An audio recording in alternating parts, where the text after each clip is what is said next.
มาตั้งทีละหอยคล้องก่อนบาทหนึ่ง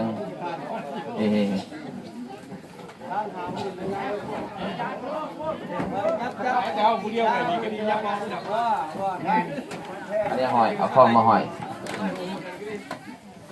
เสลียงออกมาก่อนเสลียงแล้วเอาแทนออกมาก็ไม่ได้บ่ได้เนาะ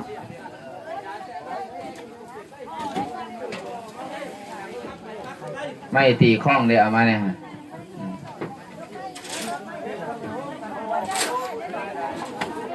เอามันหนีบเอาวางหนีบมือเลยฮะ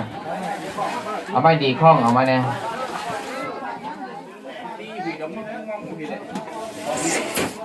ค่อยจะใส่ความรุนแรง